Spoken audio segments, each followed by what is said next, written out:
Ideal simple pendulum आप लोगों को पता है, इसका डेफिनेशन पूछते हैं 11 12 और एग्जामों में। तो डिफाइन आइडियल सिंपल पेंडुलम, तो क्या डेफिनेशन है? An ideal simple pendulum is defined as a heavy point mass suspended from a rigid support. देखो ये दिख रहा है रिजिड सपोर्ट और एक वेट दिख रहा है, ये ठीक है, सस्पेंडेड है। तो an ideal simple pendulum is defined as a heavy point. An ideal simple pendulum is defined as a heavy point mass suspended from a rigid support by a weightless, देखो जो स्ट्रिंग है कैसी है, weightless है, inextensible है और ट्विस्टलेस है। वो स्ट्रिंग कैसी है, weightless, inextensible and twistless string and set oscillating under gravity and set oscillating under gravity आज मला through a तीन जागे small angle through a small angle in a vertical plane। Hello, उधर आवाज आ रहा है क्या मेरा? हाँ, प्रतीक्षा यांना निधन जो हेलो एंड मास्टर भाई पूरा मध्ये बसवलं बावण्याला खूप साला टिकवण्या आप लोग ध्यान नहीं दे रहे हो क्या इधर? हेलो, कंसंट्रेशन नहीं है आप लोगों का? देखो एक बार सुनो, आईएमपी है ideal simple pendulum. Define ideal simple pendulum, क्या डेफिनेशन है? एन आइडियल सिंपल पेंडुलम, हम किसकी डेफिनेशन देख रहे हैं? आइडियल सिंपल पेंडुलम की। An ideal simple pendulum is defined as a heavy point mass suspended from a rigid support, is defined as a heavy point mass suspended from a rigid support by a weightless, inextensible and twistless string and set oscillating under gravity through a small angle in a vertical plane, small angle in a vertical plane। yes, इसकी ideal simple pendulum की क्या है definition? An ideal simple pendulum is defined as a heavy point mass suspended from a rigid support by a weightless, inextensible and twistless string and set oscillating under gravity through a small angle in a vertical plane। तो in practice a small but heavy sphere, हम practice में इसको देख रहे हैं, ये small है, ये जो स्फीयर दिख रहा है ये क्या है, स्मॉल है बट क्या है, हेवी है। इसको हम बोल सकते हैं a small but heavy sphere, और इसको क्या बोलेंगे, बॉब। इसको क्या बोलेंगे, बॉब, पेंडुलम का बॉब बोलेंगे, बॉब। तो a small but heavy sphere, ये स्मॉल रहता है, a small but heavy, small but heavy। तो क्या रहेगा ये, हेवी पॉइंट मास, यही क्या है, हेवी पॉइंट मास। ये क्या है, हेवी स्फीयर है, ये जो दिख रहा है ये क्या है, हेवी स्फीयर। और इसी को पेंडुलम का क्या बोलेंगे हम लोग, पेंडुलम में जो अटैच रहता है स्ट्रिंग से उसको बोलते हैं बॉब, इज कॉल्ड बॉब। ठीक है, तो कॉल्ड बॉब। तो the distance from the point of suspension, the distance from a point of suspension, the distance from a point of suspension to the center of gravity of the bob is called the length of pendulum। बोले तो yes, इसको क्या बोलेंगे, length of pendulum, length of pendulum। यानी जहां से क्या है, जो स्ट्रिंग से क्या है, सस्पेंड है, और यहां से यहां तक ये क्या है, लेंथ है। क्या सस्पेंडेड है, बॉब। किससे सस्पेंड है, वेटलेस, इनएक्सटेंसिबल एंड ट्विस्टलेस स्ट्रिंग से। तो क्या है, इन प्रैक्टिस अ स्मॉल, ये जो बॉब रहता है तो स्मॉल रहता है बट बहुत हेवी रहता है, तो कॉल्ड बॉब, इसको हम बॉब बोलते हैं। फिर distance from a point of suspension, distance from a point of suspension to the center of gravity of the bob, to the center of gravity of bob is called length of pendulum.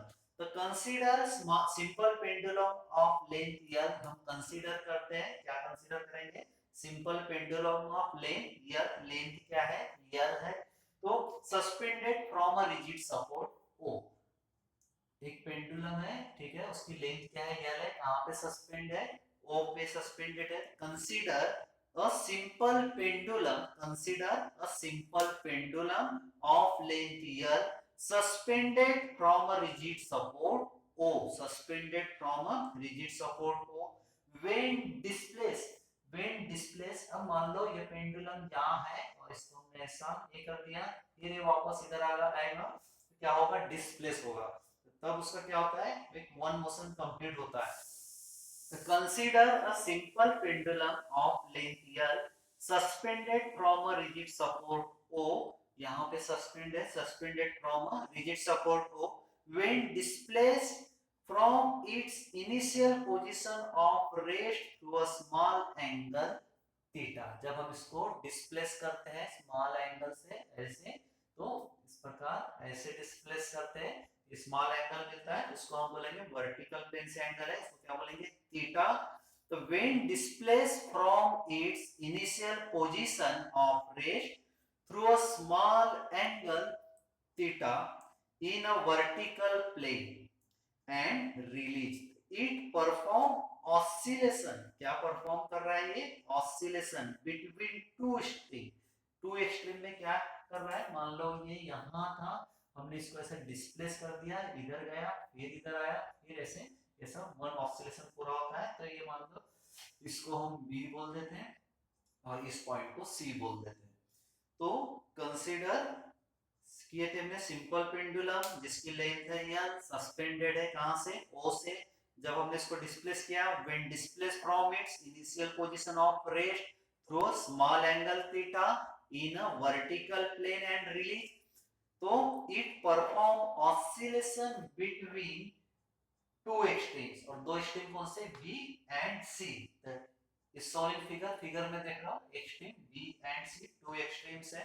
तो at B the force on the bob, at B इस पे, at B the forces, at B the forces on the bob are its weight mg, जो forces हैं वो क्या है, mg है, mass into gravity, क्या है, मास इनटू ग्रेविटी. तो at B the its weight mg and tension F1, ये जो दिख रहा है रिजिड सपोर्ट से कनेक्ट है, ये क्या है, टेंशन है, किस पर आ रहा है, स्ट्रिंग पर आ रहा है, ये टेंशन वेक्टर क्वांटिटी होती है, इसलिए यह ऊपर में एरो दिखा है हमने. The length of pendulum its weight mg and tension F1, ये क्या है, वेट है, और टेंशन क्या है, फोर्स, उसको क्या बोलेंगे, F1.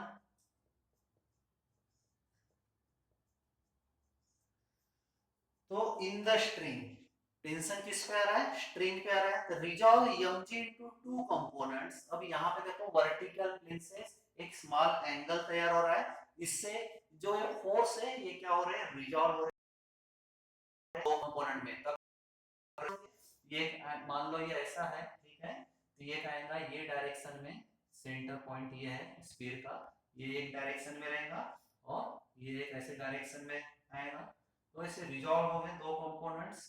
तो ये जो ये साइड का है इसको बोलेंगे mg cos थीटा, ये क्या रहेगा, mg cos थीटा, और ये साइड में रहेगा mg sin थीटा, यहाँ क्या होगा, mg sin थीटा. इस प्रकार रिजॉल्व हुए.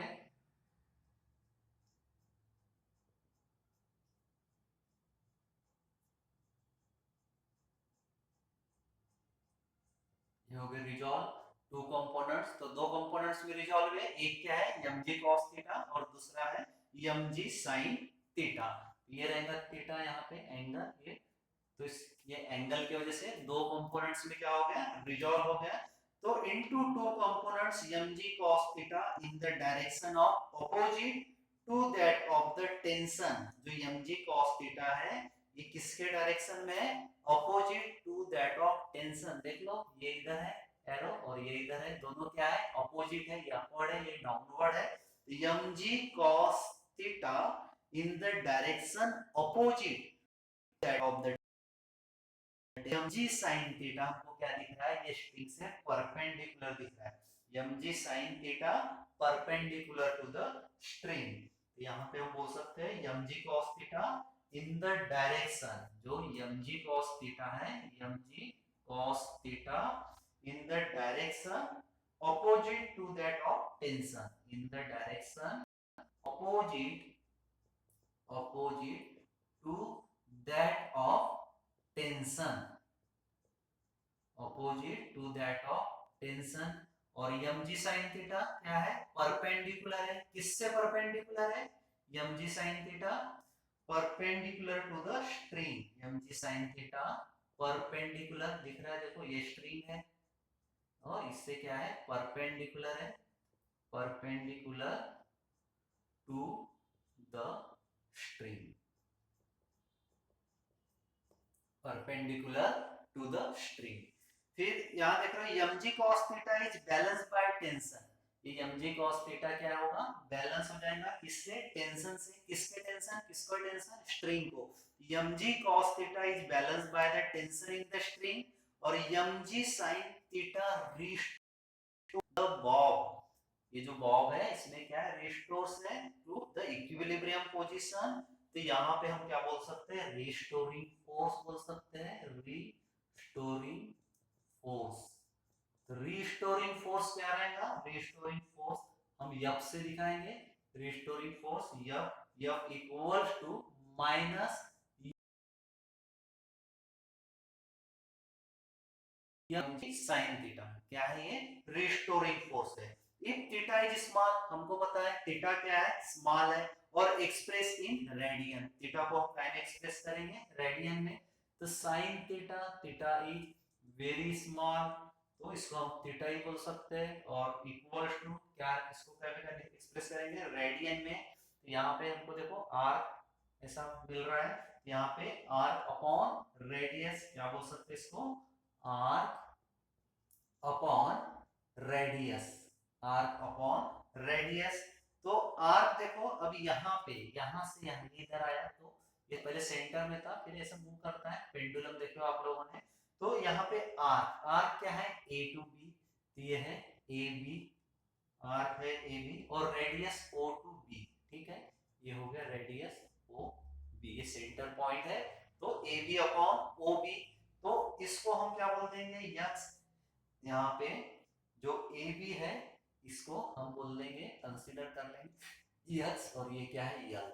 X upon L, x upon L. तो देयरफॉर एफ इक्वल्स टू क्या हो जाएगा? Force F equals to minus m g theta, minus m g theta. फिर इसको हम क्या लिख सकते हैं? माइनस एम जी थीटा क्या है? X upon L, x upon L, इसको 1 बोल देंगे। F equals to minus m g x upon L. तो since m g and L are constant, यहाँ पे मास, ग्रेविटी और लेंथ, जो स्ट्रिंग की लेंथ है वो कम ज्यादा होगी क्या? नहीं, वो क्या रहेगी? कांस्टेंट रहेगी। एसएस ग्रेविटी भी कांस्टेंट रहेगा, ये मास ऑफ स्फीयर भी कांस्टेंट रहेगा।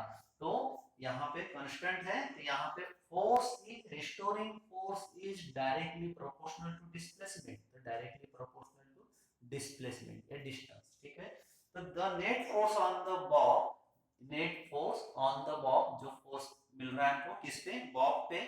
thus the net force on the bob is in the direction opposite to that of displacement x of the bob from its mean position, as indicated by the minus sign, and the magnitude of the force is proportional to the magnitude of the displacement. Magnitude of the force is proportional to the magnitude of the displacement. अब यहाँ पे देख रहे हैं हम minus sign, ये क्या indicate करता है? The net force on the bob is in the direction opposite to that of displacement x of the ball from its mean position। ये opposite direction की वजह से क्या है, ये माइनस है। तब यहाँ पे hence it follows that the motion of a simple pendulum is linear SHM।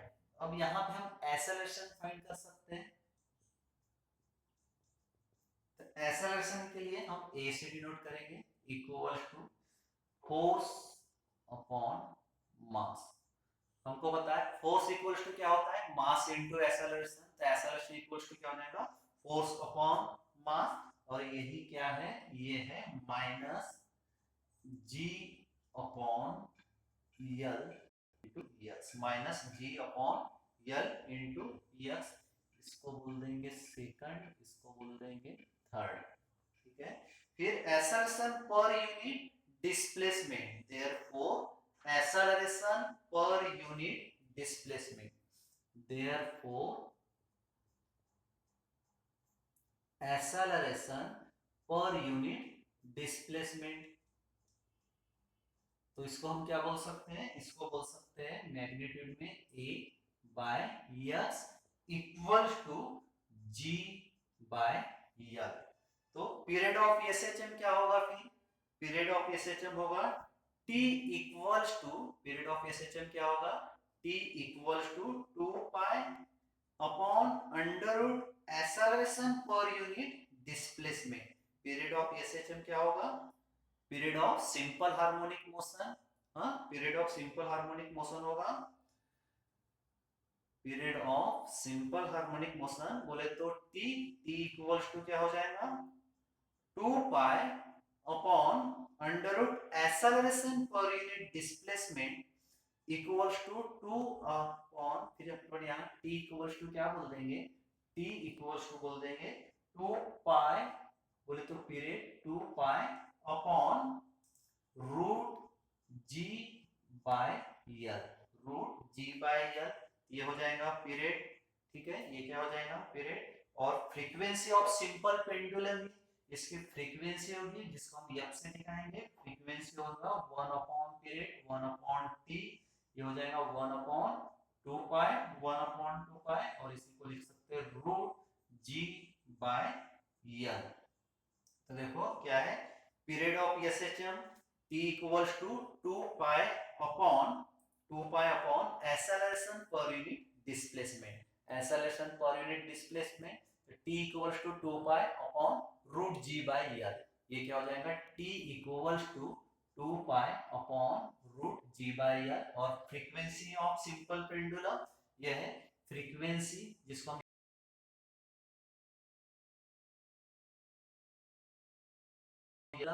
बोले तो 1 upon period 1 upon t equals to 1 upon 2 pi equals to root g by L. क्या होगा, equals to root g by L. तो ये क्या है, frequency of the simple pendulum. This is the expression for simple harmonic motion.